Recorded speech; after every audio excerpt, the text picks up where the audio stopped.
We often talk about knowledge as if there's some knowledge that is good and some knowledge that is bad, evil. But the bigger truth of the matter is that knowledge has a particular time and order in which it has to be obtained. Not everything is meant for you right now. We watched a video of some brain surgeon, brain expert, and he was talking about these things. The effect of pre-exposure to young minds, young brains. You get exposed to things that you shouldn't. You know, the things on the internet you shouldn't be watching, but especially when you were young. All of that knowledge. Now, surely you're gonna come to a point in your life when you know how babies are made, but it's not meant for a 9-year-old, or a 10-year-old, or even a 12-year-old. And when you come into knowledge at the proper time, is one thing. But if you come to the knowledge too early, it could absolutely destroy you. And many people get destroyed that way. And I'm not just talking about in that regard, as far as, sexual knowledge and all of that stuff, but even spiritual and religious knowledge. For instance, I am now doing a study about really the roots of the split of the Christian movement from Judaism, how it really all started. Really the historical accounts of the movements and how things happened, and with the Bar Kokhba revolt and the destruction of the temple and the early movement of the Messianic Jews. They weren't called Christians then. They weren't really called Messianics. They were followers of the way. All of these other terms were derogatory terms given from the outside. But as I'm studying more and more into this, most of the knowledge comes from outside, which, indicates that the people talking about Yeshua and his followers are not believers, which would imply that the way they teach is from the point of view that he is not Mashiach, and they try to explain everything he did and everything he was from a very secular, historical, humane type of view. And for some, you could say that this is blasphemy, etc. Oh, they don't believe, they call Jesus this and that. But people who don't believe, you can't expect them to act as if they do believe. See, when I talk about Yeshua, I can give you the full revelation of who he was. But people on the outside don't have that revelation. Nevertheless, they have some very valuable information that can help you understand more about who he was, more about the contextual understanding where he came from, the atmosphere in Judea in the time that he was living, all of the different sects within the Jews, the Perushim, the Tzadukim, the Zealots, Canaim, the Essenes. There were all these different groups, and really out of all of these groups, the one that emerged successor was the Perushim, the rabbis as we see them today. But as I'm watching this lecture, he's talking about Paul, Shaul of Tarsus, and he's making some really good points. The rabbis, they know how to give an argument. They're very, very intelligent people. The Jewish attorneys really is what they are. Very convincing, very intelligent, and I'm already a very strong believer. I'm grounded in the Lord. I'm filled with his spirit. So you can't really shake my faith. But I'm thinking to myself, wow, if I wasn't a believer and I came across this knowledge before I became a strong and mature believer, I probably would have dismissed Yeshua by the time I actually came to read the Gospels and hear about him. Because the things they say make so much sense. Now, I know it's wrong because I know the Lord. So again, you cannot dissuade me. But they do carry some very strong arguments. Oh, the first century, there were actually about 4 different messiahs, Bar Kokhba and all these other ones, right? There were so many failed messiahs in that time. The land of Judea was ripe with messianic spirit. The Essenes were waiting for the Mashiach, and the Perushim. Everybody knew Mashiach was coming, and Yeshua was crucified because he was a revolutionary. They call him a rebellious Pharisee. He was one of the Pharisees because this is what he was teaching. And they say all of these things, right? Obviously, Yeshua wasn't a Pharisee, but on the surface level, you could come to that conclusion if you lack the revelation from the Spirit. They don't know everything, but they try to explain it nevertheless. And it's a very dangerous thing to try to explain something you do not know, because you're going to end up with the wrong conclusion. And not only you, but everyone who listens to you. Because, well, you're the genius, right? You're the leading authority. You're the teacher. And so I'm thinking to myself, this is some dangerous knowledge. Now, to me, I'm fine with it. I can eat the meat and spit out the bones. I gain tremendous amount of knowledge and wisdom from this. Historical details about how things happened, how it looked like from the outside, what were the opponents of Yeshua thinking, what were the Pharisees thinking, what were the Romans thinking. It gives me a much greater picture. But obviously, I have the true revelation of what actually was. So to me, it only strengthens my faith. But for someone who came to this knowledge prior to having a strong spiritual conviction, he would most likely deny his faith and reject it. So that's why I'm saying that knowledge has a time, it has an order of things. Some knowledge must come before others. That's really what it was at the Garden of Eden, the knowledge of good and evil. Eventually, they would have come to the knowledge of evil, what it is, but not at that stage in their development. Because remember, the Lord said, they know good and evil like we do, right? So the Lord obviously knows what evil is, He knows everything, but He is mature and He is strong enough to reject evil. God is good, but He knows what evil is, but man is in his infancy, cannot handle this type of knowledge. It's too much. It's like that example I gave you with the baby. You come to adulthood, you can learn about procreation, about how babies are born, but it's improper for children. You have to be of age to learn that kind of stuff.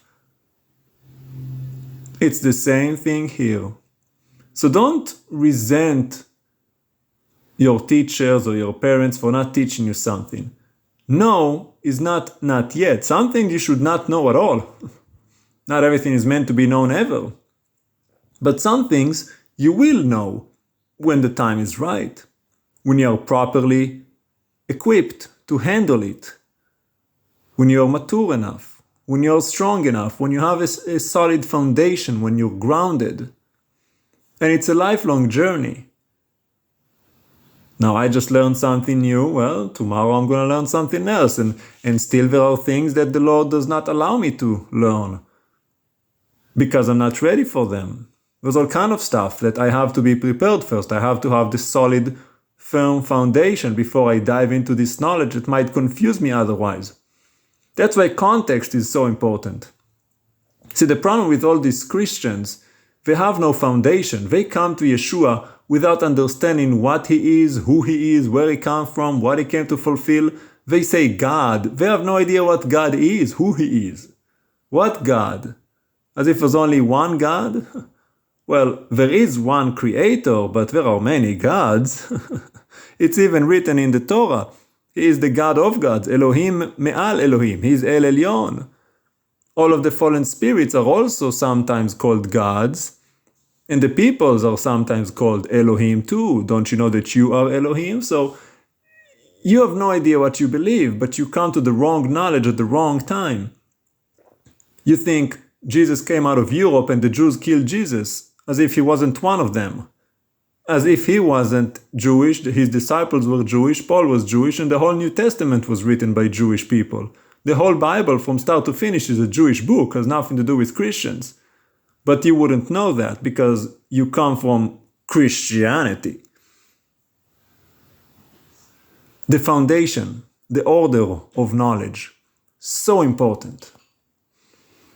And there's really only one way to get it right, and that is if you give your life to the Lord, you surrender the reins, you let Him drive the car, and He's gonna take care of it. You're not gonna get it right. I'm not your teacher. God is. He said, let no man call you father or rabbi or teacher. You have one father, one rabbi, and one teacher. He is in heaven. We are all brothers and sisters. Now, I can lead you, I can point you. He does appoint shepherds over His people. But at the end of the day, the point of the shepherd is to lead the sheep to the shepherd of shepherds, which is the Lord. To immerse you in the Ruach HaKodesh, so that you too can have a direct line of communication with Him, that you be in His presence, that you rejoice in the Lord always, that you hear from Him and that He teach you these things. That's why it says in the letters, let no man teach you, you need no man to teach you, for you have the Spirit of holiness to remind you of all of these things. He's talking to the people who actually have the Spirit of holiness. Most of you never received it because you've never made that leap from dating God to being married to God and actually surrendering the reins of your life over to Him so that He will be the driver and you be in the back seat. Remember, you are babies. You can't be driving that car. You're gonna run over a cliff. I know you want what you want and you got your dreams and goals and business and aspirations in life. That's what the world teaches, but to serve the Lord means to be His servant. You're no longer serving yourself, you are serving Him. You do what He wants you to do, not what you want to do. That's what it means to pick up your cross. You deny yourself. You don't go where you want to go. You don't build that business you want to build. You don't go on that vacation you want to go. You go wherever He sends you. You do whatever He tells you. That is when you receive the Spirit. Why would He give you the Spirit if you're not even submitted unto Him? It wouldn't make sense. You're just going to blaspheme and rebel. No, the Spirit is given to those who give Him their heart. The heart is the rudder of the ship. And then He will teach you step by step and lead you in the way of knowledge. From the very beginning to the very end. He knows what you need and He loves you. He's not going to give you everything at once because there's no need for that. You don't need to know. He gets joy out of teaching you, just like a father is child. You take your children on a trip. Look at this plant, son. You know what that flower is? You know what this bird is? You know what this is? And you teach them little by little. They don't need to know everything. You don't need to try to explain to them quantum physics and the nuclei and the atom and the molecular connection and the mitochondria. They don't need to know all that. Just look at this flower. You see how purple it is? Isn't that beautiful? And that's enough. Later, when they get their PhDs, scientists, whatever, they're going to learn about all of these other things. But everything has a time, a place, and a purpose. So remember that. No does not equate not yet. And most knowledge is not yet. Even though some knowledge remains no. Also, to that point regarding AI, I've heard it said so many times, have you heard about this AI or that AI? You can ask them anything and they'll give you an answer. I had somebody tell me that today and I told him, yeah, but you don't know if that answer is true or not. He goes, oh, yes, they can even quote and tell you where it's from and all the websites. And I'm thinking to myself, and I'm hearing the devil whisper, the Lord doesn't tell you everything. He doesn't answer every question you have. And I'm thinking to myself, isn't that interesting? It sounds a lot like that conversation in the garden.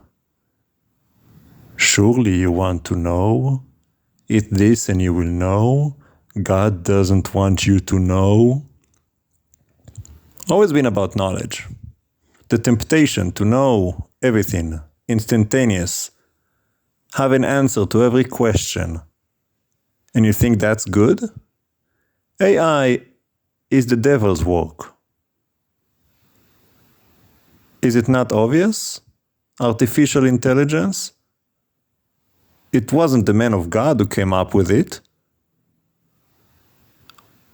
And it's accessible to everyone? Has access to anything?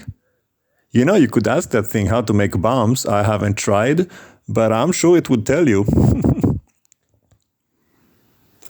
And everyone has access to multiple forms of it. There's all kinds of AI software. And it's going to answer every question you have to your own demise. Just like the tree of knowledge, good and evil, the Lord did not put a fence around it. People forget that. They had access to it. He just told them not to eat. So if you want to go ahead and know everything, go ahead. It's going to kill you. I'm waiting on the Lord. Now, not to say I don't look things up, but I go to God first. And when He tells me to look something up, when He tells me to watch a video, when He tells me to read something or ask somebody, I do. Because it's all about timing. Who knows, if they had lived in that garden for 5,000 more years, He would have said, go ahead and eat from that tree. You can handle it now. We don't know. Because as we know, they didn't listen. So remember that. Timing. As you keep growing, you keep learning, knowledge will continue to come. Not everything is meant for you to know right now, so do not get impatient and cause your own demise. People forget that God is a hopeless romantic. Nobody plans a date better than God. It's a surprise.